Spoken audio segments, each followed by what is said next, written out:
In ancient Greece, by the time of Socrates, it was evident that the Greek language had changed considerably since the time of Homer, so the linguistics of the time were largely focused on documenting these changes in Greek. Socrates related contemporary words to proto-onomata, or first words, the primordial words of an ancient Greek language. Socrates believed that linguistic evolution was a process of decay from some ancestral ideal, and believed that contemporary words were formed by semantic shift and phonetic degeneration from the proto-onomata. In Plato's Republic, Socrates argued that the primeval words have already been buried by people who wanted to embellish them by adding and removing letters to make them sound better and disfiguring them totally, either for aesthetic considerations or as a result of the passage of time.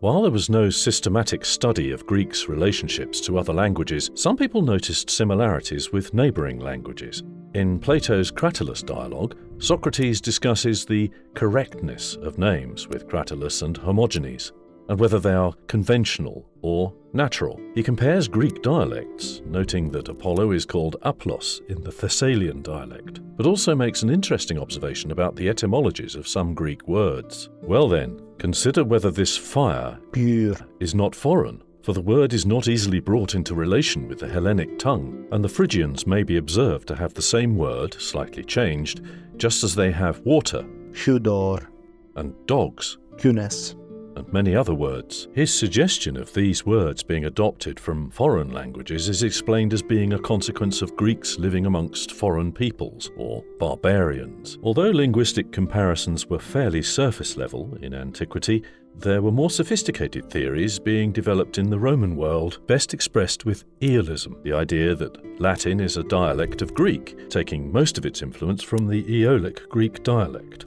Latin and Greek were thought to have a shared history beyond their known historical interactions, as there were obvious similarities in vocabulary, morphology, and syntax. In antiquity, these similarities were not attributed to a common source. Instead, reflecting ancient ideas on the origins and evolution of languages, an origin was posited in the language with historical and cultural preeminence, which in this case was Greek. Within debates on Aeolism, there existed those on one end who believed Latin was wholly derived from Greek, and on the other who believed Latin had consciously borrowed from Greek in both its vocabulary and grammar, including opinions somewhere in between.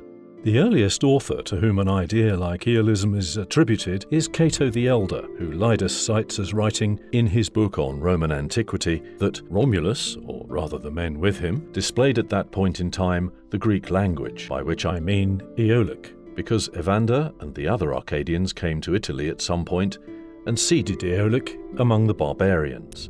Gellius mentions a certain grammarian Hypsicrates, whose books are definitely noteworthy on the subject of those that have been accepted from Greek. The linguist Philoxenus of Alexandria developed a new etymological method which was based less than usual on speculation or invention of similar-sounding roots, and more on comparing different dialects. He is said to have written a work entitled About the Roman Dialect, in which he derived the Roman people from the Aeolians.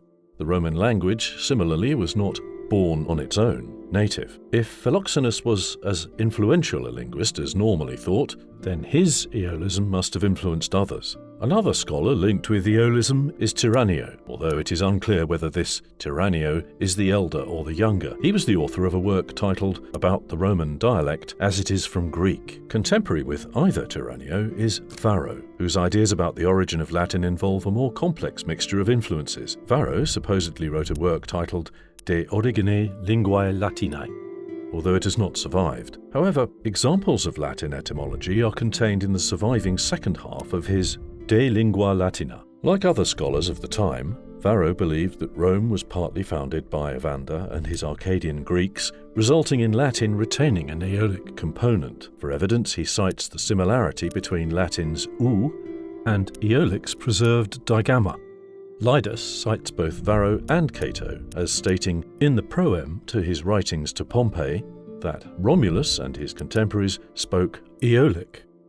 Lydus also has Varro discuss which words are Aeolic and which are Celtic, although the text vaguely attributes this to Varro's fifth book. For Varro, the origin of Latin is not limited to Aeolic, as he also noted contributions from Etruscan, Sabine, and even Celtic sources. According to his view, Latin is a hybrid language made up of a primitive or Romulian heritage influenced by later Greek borrowings that came in stages, first from the Aeolic brought by Evander, then from close contact due to the spread of Hellenism. In his preserved etymologies for Latin words, he does not emphasize a derivation from Greek roots.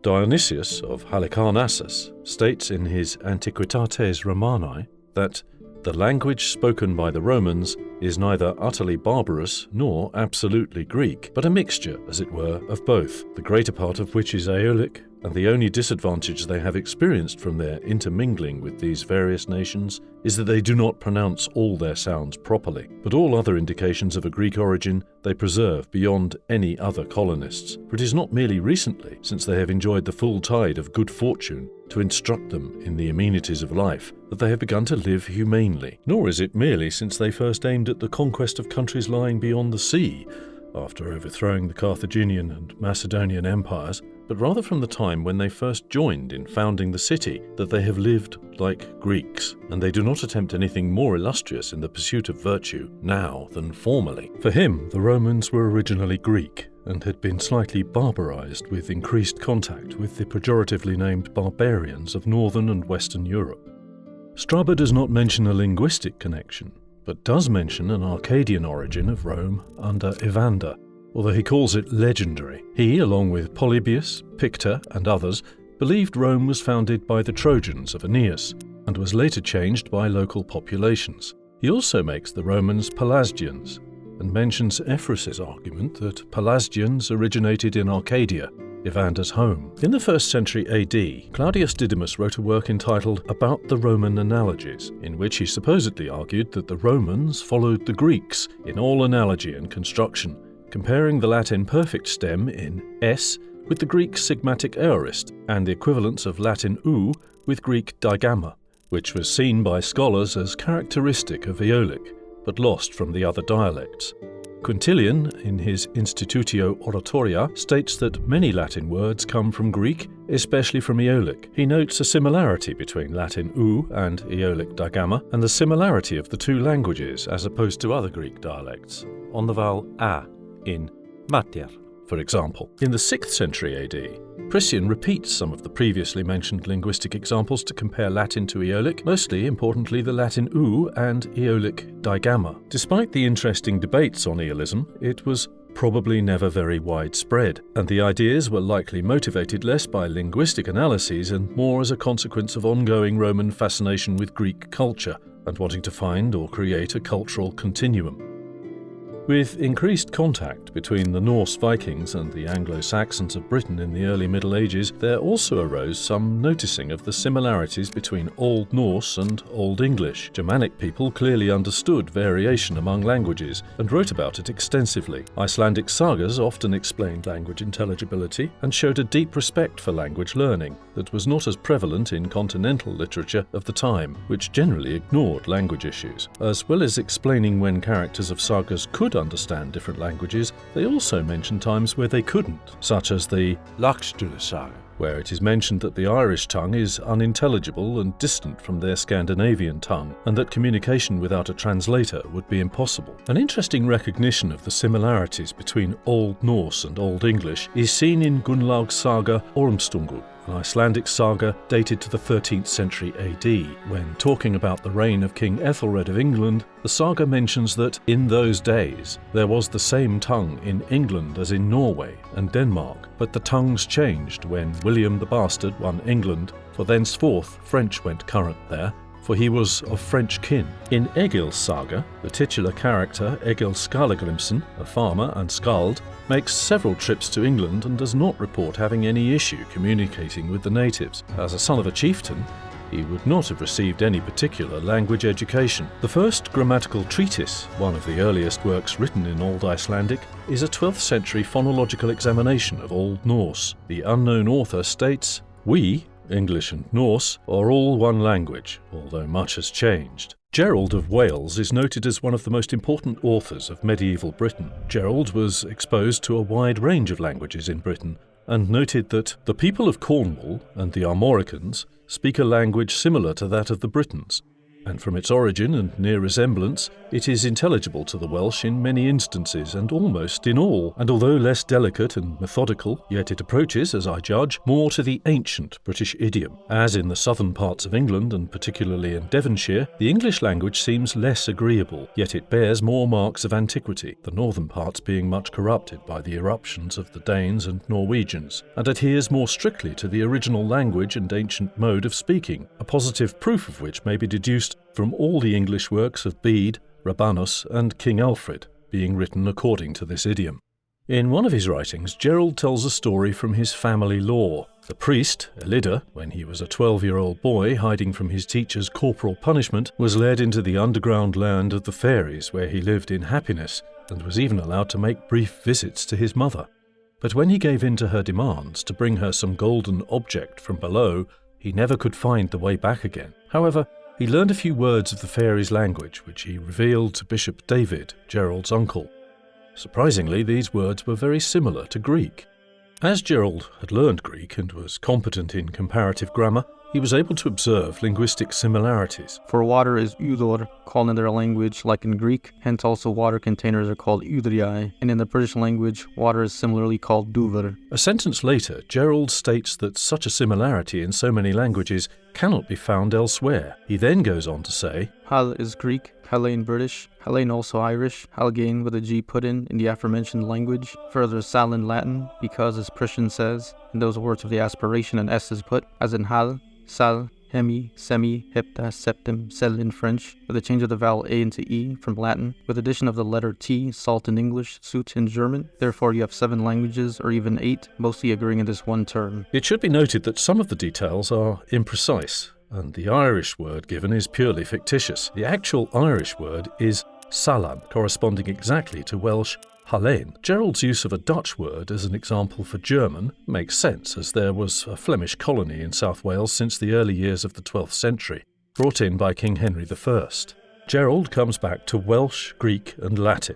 It is noteworthy that nearly all words of the British language agree either with Greek or with Latin, and he compares more words, some of which were previously mentioned. The Greeks call water udor, the Britons duver, salt hal, the Britons halen, mis tis for I and you, the Britons mi ti, onoma, enu, penta, deca, pimp, deg. Further, the Latins say frenum, tripus, gladium, lorica, the Britons fruin, trivit, clediv, and cledig, for unicus, inig, for canis, can, for bellua, belle. Again, it should be noted that some of Gerald's linguistic analysis is incorrect. For example, some of the mentioned Welsh words are borrowings from Latin. Also, some copying error must have happened, as dog is ci in Welsh, plural gwn, with no A vocalism being possible. However, the recognition of some valid cognates is nonetheless significant. He uses the relation of Welsh to Greek to support the old claim made by earlier authors that the Welsh are descendants of the Trojans.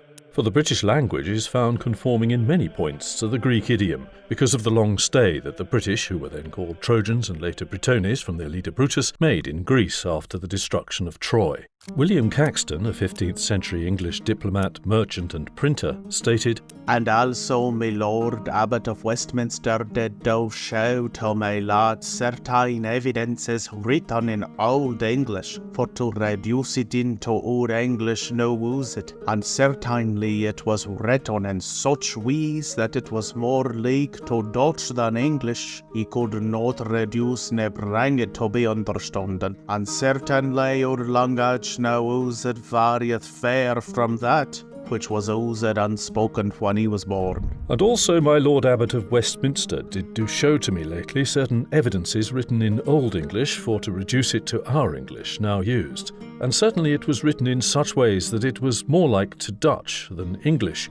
I could not reduce, nay bring it to be understood, and certainly our language now used varied fairly from that which was used and spoken when I was born. This constitutes another rare but clear instance of recognition of the similarities between Germanic languages, well before the advent of formal comparative linguistics.